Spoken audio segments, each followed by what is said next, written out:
rent, is it better to pay EMI? It's better to pay rent and I tell you why.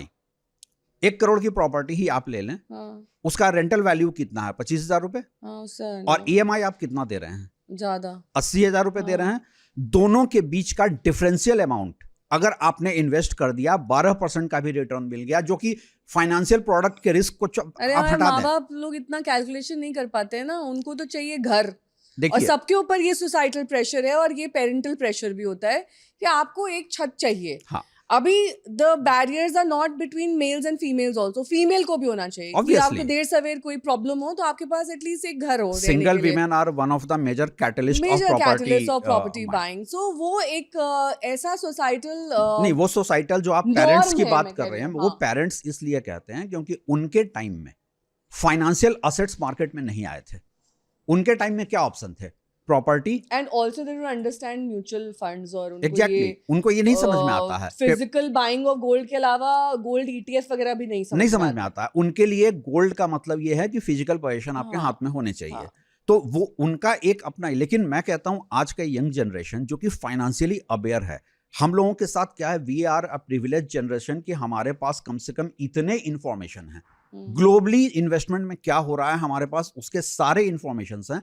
उसके बाद भी अगर हम इस नैरेटिव ट्रैप में फंसे रहेंगे कि प्रॉपर्टी, नौकरी मिली नहीं कि आप पहला काम करें प्रॉपर्टी खरीद लें। तो आप बता रहे थे कि कल्चरल कंडीशनिंग हम कैसे कर सकते हैं, क्योंकि बहुत सारा सोसाइटल प्रेशर है, पेरेंटल प्रेशर है, एक सेट नॉर्म बना हुआ है कि पहले नौकरी, फिर घर, फिर शादी, फिर कार, दुनिया भर की चीजें। लेकिन आपके हिसाब से रेंटल इज द बेस्ट, तो ये क्यों और कैसे?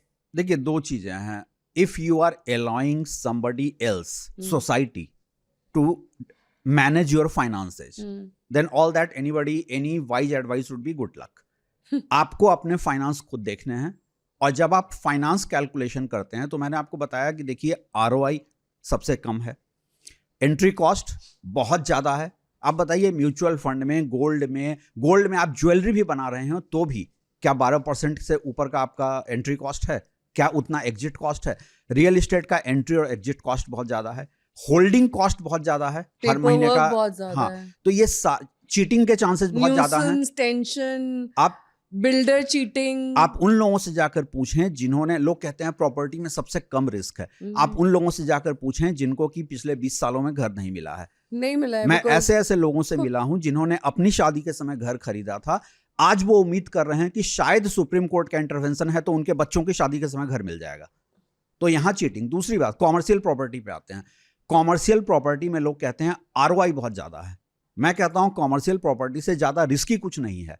रेजिडेंशियल में तो एक बार आपको अगर पोजीशन मिल जाता है तो आप उसको, सब स्टैंडर्ड हाउसिंग भी हो तो भी मोटे तौर पे रेंट कम मिलेगा, बहुत अच्छा लाइवली एम्बियंस नहीं मिलेगा, लेकिन एक असेट तो है।